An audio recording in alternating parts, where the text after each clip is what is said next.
Hey there. Hey there. What's going on? Hey there. Slow, blah, blah, blah, blah, blah. Slow start. Looks like Olaf's rubbing off on me. 2, wondering what's your customer long game for your business? As you're growing and supersizing your business, do you have a customer long game?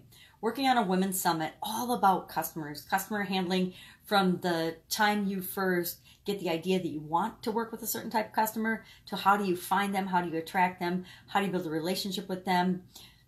Talked about that over the last couple of days because it's definitely been in the top of my mind for about the last month or so. And how do you then create the long game for your customer handling for your business?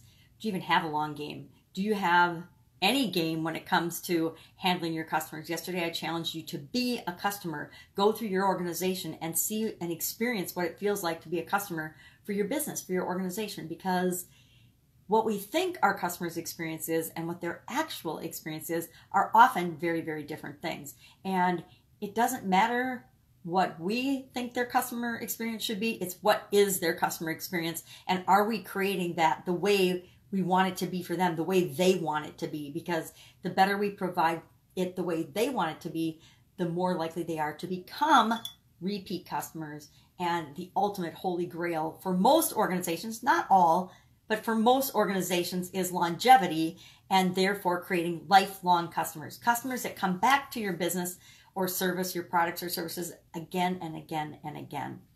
And like I said, not all businesses care about that or take that into consideration, but I suspect that for the long-term stability and survivability of most businesses and industries, if they were taking that perspective, what is and how can we better serve and continually be better serving this group of people that we love to work with, they would have a more viable business. Think of the brands and the products and the companies that you love. Think Apple, think Microsoft, think Facebook, think any type automobile like that people are rabid fans of, Mercedes, Audi, even Ford, Chevy. People tend to drive the same type of vehicle over and over again. So the lifetime value of something like an automobile customer could be into the millions of dollars, depending on how many vehicles a person buys. It could be, or for sure hundreds of thousands of dollars, depending on the make and the model and the car. But think about those brands. What is it about those brands and those companies that has you been, that you're a repeat customer for? What's brought you in and made you a repeat customer? Well, it's things like community, people, Apple people, and I'm not an Apple person, my kids are, but they're rabid fans. People that love Apple products, And even though Apple doesn't always come out with the best version of their products, people are still unbelievably loyal to them. The same thing is true with a lot of other brands. I think of a lot of outerwear and sportswear brands because they're things that I like. I love the Arc'teryx brand. It's expensive, but the quality is, and the things that they continually come out with serve my personal needs and my ability and my desire for status better than any other brand. I love Patagonia too, Mountain Hardwear. There's certain brands I love in that particular arena, and I like them because they do things like they increase my status, number one. Number two, they make me feel good about buying and, being in a relationship with that company. They create a relationship with their customers through communication, through advertising, through different tools and different programs that they offer. Loyalty programs are a great way to enhance your relationship and build a relationship with your customers to get them to come back again. If we're always solving problems for our customers, because when we sell them something, we create a problem for them, right?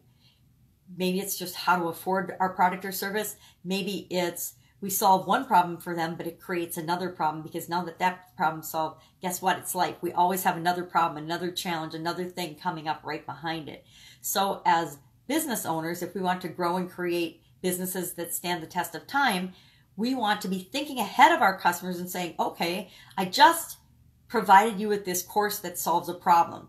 But in that course, once you solve that problem, here's the other things you need to put in place. Maybe you don't know and you need a virtual assistant or an assistant to help you actually put those components in place to solve a marketing problem for your business, or a hiring problem, or an outsourcing challenge, or whatever it is. but whoever can do that better for their group of people. And we want to collect, I think of it as creating relationships and collecting people into a community that serves them on a continuous basis.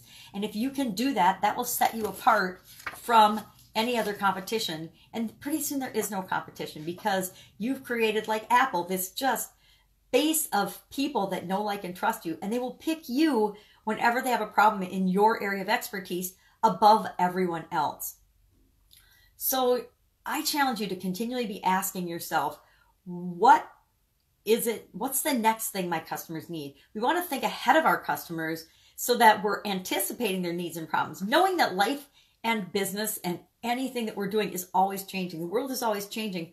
So if we can get ahead of the curve and be anticipating what people are going to be asking for and needing before they even ask and need for it, that's how we really win and create lifelong customers. They believe that we're in their minds, because we are often thinking with them and ahead of them to provide things that solve their problems, meet their needs, increase their status. And, you know, status is a tricky thing. It's increased. Anything is status. Status can be positive or negative depending on what we're seeking. But I like to work and have my companies do positive status increases. So today, ask yourself a couple of questions. Have you created a community around your industry or business or service, whatever it is that you provide? And the answer is probably no, because the vast majority of businesses have never even thought of this.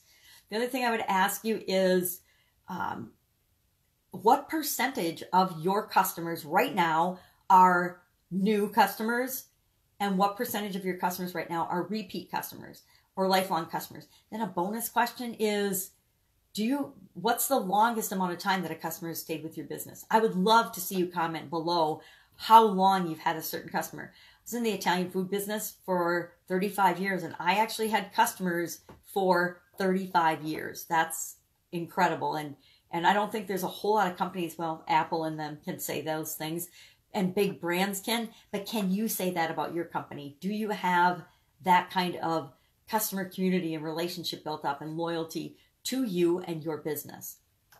And then what is it that you can do to anticipate? Do you have a system, a follow-up system of communication in place?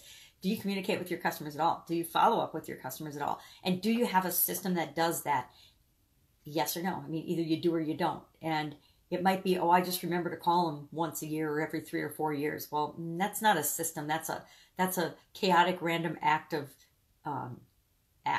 activity. But do you have one? And if you don't, what can you do? Just one thing right now to start thinking about or creating a system that will help you to make sure that you follow up and bring people back to your business and keep them coming back.